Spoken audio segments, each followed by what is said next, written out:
Hey, Big Love fam. Welcome to SuperFreq. This is a high vibe podcast, y'all, exploring all things frequencies, how they govern, form, shape our realities, and are the key to living from your full potential.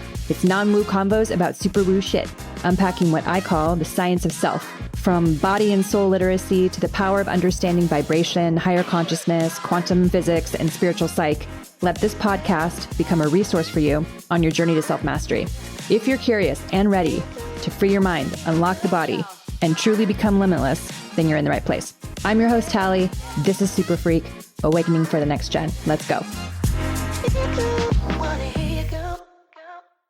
Hey, everybody. Continuing with the series on pulling back the curtain on individual sessions, here is Sariah's.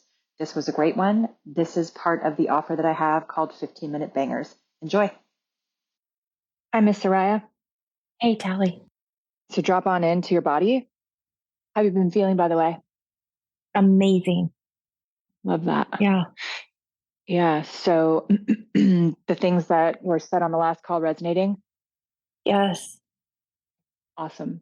So this call, very clear to me that this is going to be a deeper expansion for you. So I'm having to get really still and get really quiet so I can kind of push you into yourself even more.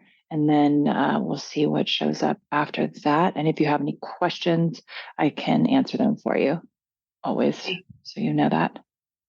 So the version of you that I connected with to pull you into yourself, basically, it's a few paces out.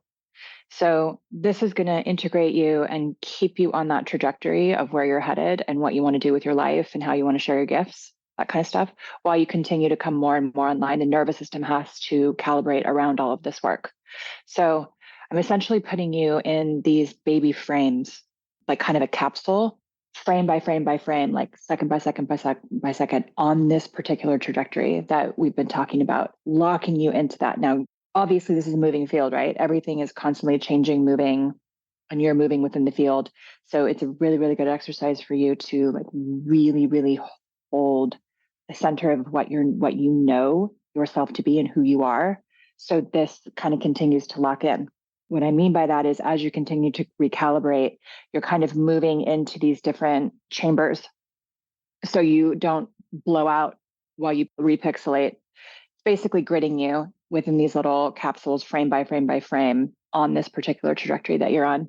I don't know if that makes sense, but if you feel like you're changing really fast, faster than you can almost comprehend in a way, like you can feel, like, I don't know if you can feel this, but you can just kind of feel something brewing deep inside of you. It's kind of like that. Yes. Yeah. Yeah. So that deeper knowing, that brewing, like you're like, man, I'm ready just to go and take off, like a rocket kind of vibe. That connection that I made with you that's a few paces away. And so you're kind of getting vortexed into yourself. So to help that go more smoothly, so you don't like self-sabotage in the way, get yourself pulled off course, that kind of thing. I get freaked out by the momentum. I'm just helping you facilitate this transition for you a little bit. So we're looking at this next huge integration wave happening anywhere from 3 to 6 months to complete. So like this is a perfect time. You'll have the summer to integrate. And then by the time early fall, like mid-fall comes, you'll just be even more clear than you are right now, feeling that way. Meaning like, okay, let's say you've had the knowing that there's a big shift for you coming, right? This crossroads kind of vibe where you front loaded your life and now you're ready to kind of expand into it. So there's an integration period prior to this next big expansion for you that has to happen because of the things that you need to learn within that period. So really, really good stuff. I know those well, those big old hallways. You're like, okay. Well, that's a great way to describe it. Hallway. It's a hallway.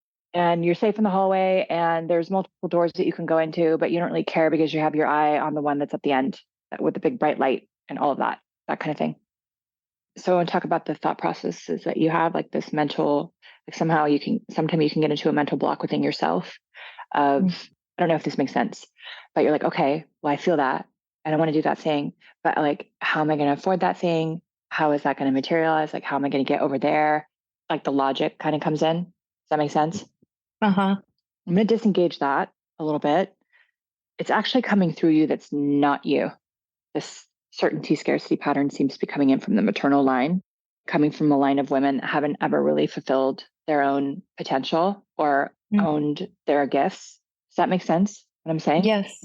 Yeah. Okay, great. And so as a result of that, there's been a resignation towards what's safe, known, and comfortable versus taking these big risks.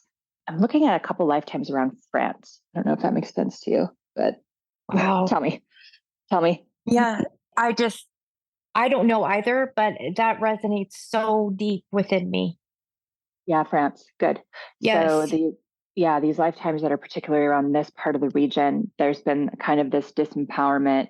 Empowerment has been kind of turned off over just the course of culturally what's happened there with the wars, but also looking at your lineage and at least historically, right?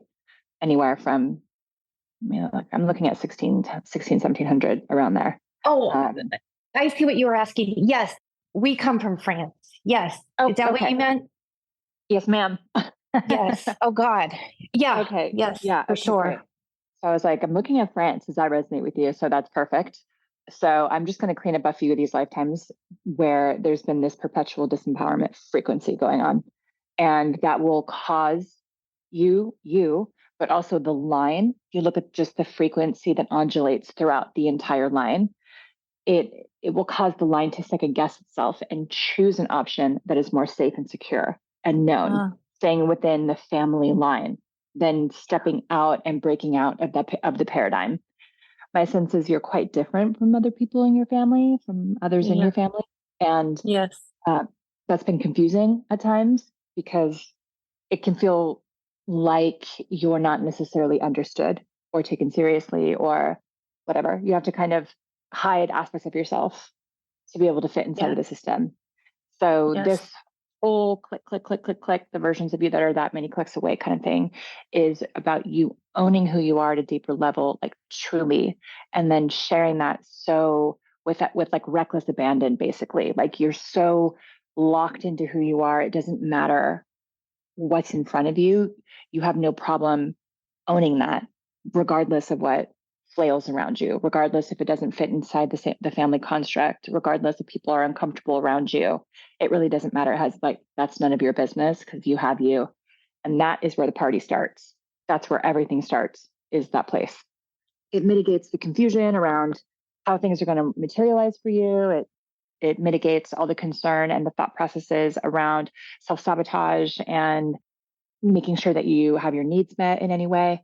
It really becomes spectacular. So when you get your information on how to make particular decisions in your life, does it come in as an intuition first, like a knowing first?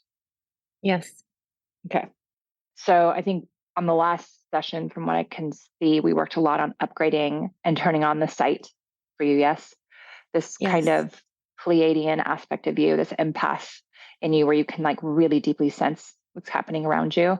So now it's getting different, like whether you know it or not, it kind of becomes that the way that you interact with your environment. This version of you that I'm connecting, like continuing to connect you with and keep you on this trajectory again is working more on the mind. So you have the boundary, you have the self backup and the esteem to be able to do what you want to do and stand in the power of that. Awesome. Beautiful. Yeah, really beautiful stuff. Interesting. Do you have children? Do you want to have children? Yeah, I have two, Okay. And are they boys or a you boy and a said, girl. okay, perfect. Are they quite close? Well, they're not Yeah. close in age, nor are they very close. They're just not close in age. Okay. Are they close at all? The reason why I say I'm not quite sure what's being shown to me right now, but there's a boy who looks almost identical to you. And Yep. then there's another female that seems kind of kind of fractured, disengaged a bit with who she is. Yes. It's quite kind of confusing. She kind of doesn't know how she wants to present herself. She feels a bit Yes. lost in terms of identity. And that's why I was like, are they boys? Or because one seems pretty Wow. solid, like a duplicate of you. And then the female actually seems a bit lost in terms of identity. She's Okay. 14, and so Yeah.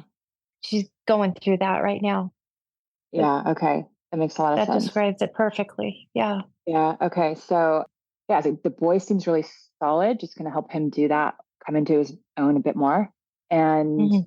meaning he's connected to you. So helping him kind of separate out to find his own like sense of who he is more as a Okay. being. But seems good. He seems anyway. There's no alert there, so he's just here, and I'm like, hi. He's like, this is all very cool, and I was like, yeah. And so it seems like the session is with her. I'm going to work on her through you. Um, so just give me a second. I'm going to help her. Well, stick her in her body, stick her in one reality, and then help her recognize who she is at a different level, so she can sort her identity out. Okay, that's cool. She's just like, oh, thank you. Like, you're so welcome. So if we, Wow. whatever we do again, she seems like she got some relief. So I don't, there was a lot of burden that she was carrying. She was picking up a lot Yes. from the lion. And so I just kind of got that off of her and Wow, Talie, thank you. God, reorganized some things for her in terms of how she sees herself, the perception. She doesn't have to do that. She doesn't have to martyr. She doesn't have to people please. All that can oh go. She's not obligated. She can be who she is and not have to defend it or apologize for it. my God. And like her Wow. inherent value is just her existence. That's all she has to do is just be within herself and have herself. And that's it. There are no expectations of her. So that awareness Wow. within itself kind of relieved her a bit. So that was really cool to see. She got really bright. Thank Yeah, you're you so for doing welcome. that. Of course. Just go ahead and run that cosmic gel through your body. Exercise that we did a little bit in our last call. Not sure if you remember it, but just imagine there's Yes. like a cosmic gel, yeah, coming through the brain. Run that really, really clearly through the body, and then run another layer around the spirit body, and then another layer around your physical body, really, really anchoring in the outline of you in the work that we've done in this session. All right, my dear. Okay. Thank you so much, Talie. It's an honor, my dear. Good work. Cheers. Thank you. I'll see you again. Bye. Bye. Bye-bye. Thanks so much for listening, you guys. Please make sure to leave a review and follow the fun on social media because that's how it works in this world. In the meantime, get your freak on. I'll see you in the next session.